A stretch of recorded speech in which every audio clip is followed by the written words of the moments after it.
हरे कृष्ण। प्रेम से सभी भक्तजन बोलिए राधे राधे। गोवर्धन पर्वत। क्यों जीवन में कम से कम एक बार गोवर्धन का स्पर्श जरूर करना चाहिए।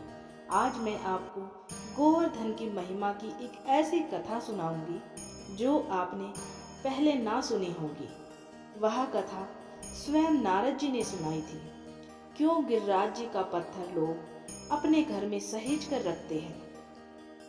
राजा बहुलाश्व ने सेवा करके नारद जी को बहुत प्रसन्न कर लिया। वह नारद जी से ज्ञान प्राप्त करने लगे। नारद जी ने बहुलाश्व को बताया कि वह वर्ष में एक बार गोवर्धन जी को प्रणाम करने अवश्य जाते हैं। बहुलाश्व ने नारद जी से पूछा, हे देव ऋषि, गोवर्धन जी में ऐसी क्या खास बात है। मुझे गोवर्धन जी के महात्म्य की कथा सुनने की इच्छा हो रही है। मेरी जिज्ञासा शांत करें। नारद जी बोले, गौतमी गंगा यानी कि गोदावरी नदी के तट पर बसने वाले ब्राह्मण विजय का कुछ कर्ज मथुरा में बकाया था।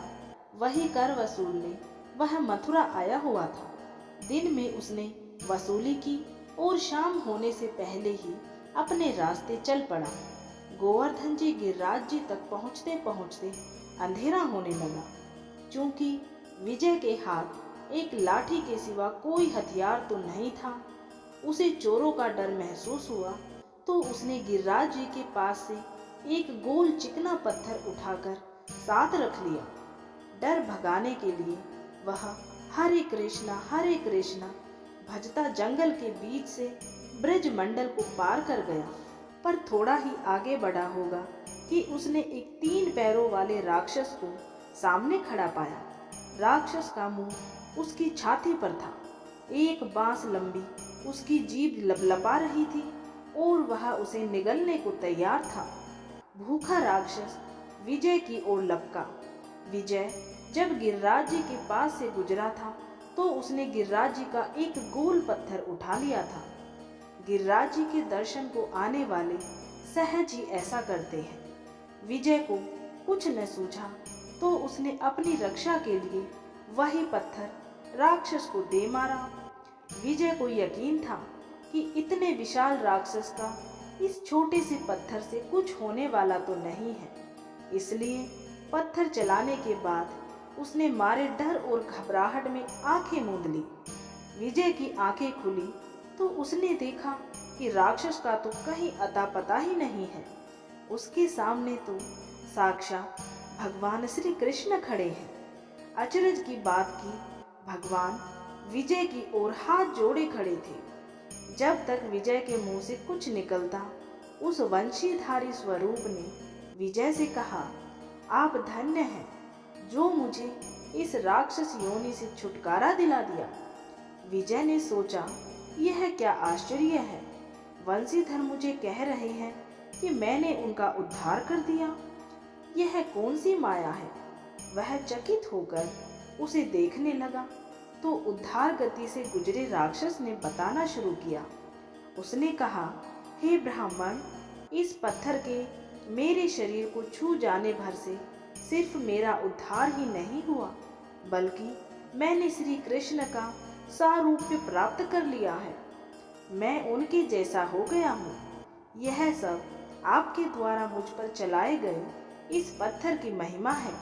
इस छोटे से पत्थर के प्रहार से ही मेरे अंदर के शाप का संहार हो गया। आप मेरे उद्धार के माध्यम बने हैं। आपको बारंबार नमस्कार है। विजय बोला, ये आप क्या बात कह रहे हैं। मुझ में उद्धार की ताकत कहाँ। यदि ये चमत्कार इस पत्थर की महिमा से हुआ है तो भी वह मैं नहीं जानता। आप ही मुझे इस पत्थर की महिमा बताकर कृतार्थ करें।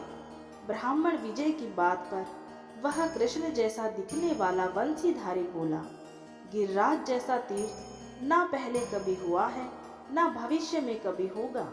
केदार तीर्थ में 5000 साल तप करने से जो पुण्य मिलता है, गोवर्धन पर क्षण भर मात्र में मिल जाता है। महेंद्र पर्वत पर अश्वमेध करके मनुष्य स्वर्ग का अधिपति बन सकता है, जबकि यही गिरिराज जी पर करने से वह स्वर्ग के मस्तक पर पैर रखकर सीधे विष्णु लोक जाता है। गोवर्धन परिक्रमा करके गोविंद कुंड में स्नान करने से मनुष्य श्री कृष्ण जैसे दिव्य हो जाते हैं। उसने विजय को गिरिराज जी की ऐसी हजार महिमा बताई जो आश्चर्य में डालने वाली थी। विजय ने पूछा, तुम दिव्य रूपधारी दिखाई देते हो, पर तुम भगवान कृष्ण तो हो नहीं, तुम हो कौन? उसने अपनी कथा भी बतानी शुरू की। हे पुण्यात्मा ब्राह्मण, मेरी यह कथा कई जन्म पूर्व से शुरू होती है।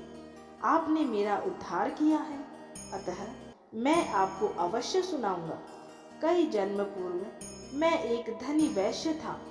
मैंने व्यापार कर्म करके अथाह धन जमा किया। मैं नगर का सबसे बड़ा धनिक हो गया, पर धन होने से मुझ में एक बुराई आ गई। मुझे जुए की लत लग गई। जुआ खेलने की पूरी टोली में मैं सबसे चतुर जुआरी था। मुझे कोई हरा नहीं पाता था। इसी बीच मुझे एक वैश्या से प्रेम हो गया, तो शराब पीकर धुत रहने लगा। माँ बाप, पत्नी सबने मुझे बहुत दुत्कारा। वे मेरा निरंतर अपमान कर देते थे। क्रोध में भरकर मैंने उनकी हत्या करने की सोची और एक दिन अवसर देखकर माता पिता को विष दे दिया। अपने माँ बाप को मार डालने के बाद मैंने अपनी पत्नी को लिया और उसे कहीं और चलकर बस जाने के लिए फुसला लिया। वह मान गई तो उसे लेकर मैं चला।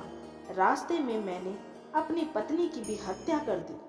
अब ना तो कोई दुत्कारने वाला था और ना ही धन व्यय करने पर रोक टोक करने वाला था। धन तथा अपनी प्रेयसी वैश्या को लेकर मैं दक्षिण देश चला गया। एक समय बाद मेरा धन समाप्त हो गया। धन के अपव्यय की लत थी, इसलिए धन की बहुत आवश्यकता हुई, तो वहां मैं लूटपाट करने लगा। कुछ समय बाद मेरा मन उस वैश्या से भी भर गया, तो मैंने उससे भी छुटकारा पाने की सोची।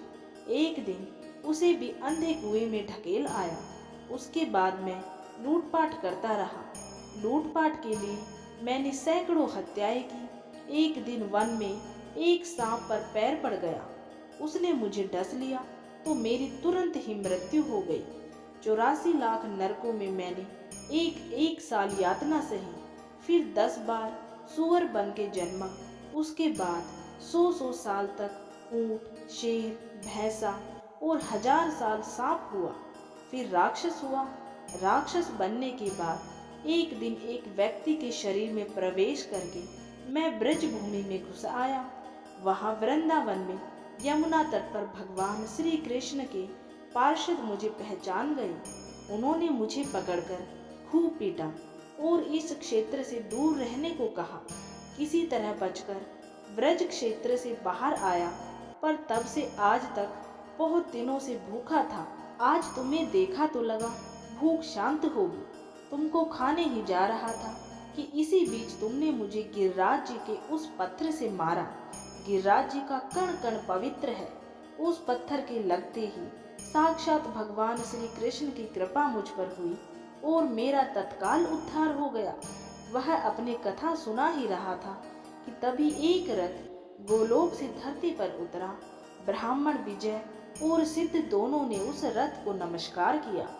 सिद्ध को उस रथ में बिठा लिया गया और रथ श्री कृष्ण के धाम की ओर चल पड़ा। इतनी कथा सुनाकर नारद जी बोले, हे बहुलाश्व, वह सिद्ध तो श्री कृष्ण भगवान के धाम को चला गया। ब्राह्मण भी गिरिराज की महिमा जान गया था। उसने गिरिराज जी महाराज की परिक्रमा की। फिर सभी गिरिराज देवताओं के दर्शन किए और अपने घर को लौट आया। तो ये थी आज की बहुत ही पावन, बहुत ही सुंदर गोवर्धन गिरिराज जी की कथा। उम्मीद है आप सभी को ये कथा पसंद आई होगी। अगर आपको ये कथा, ये कहानी पसंद आई है तो इस वीडियो को ज़्यादा से ज़्यादा लाइक जरूर करें और कमेंट बॉक्स में जय श्री कृष्ण जरूर लिखें। और ऐसी ही कहानियाँ सुनने के लिए अगर आपने अभी तक चैनल को सब्सक्राइब नहीं किया है तो जल्दी से चैनल को सब्सक्राइब जरूर कर लें।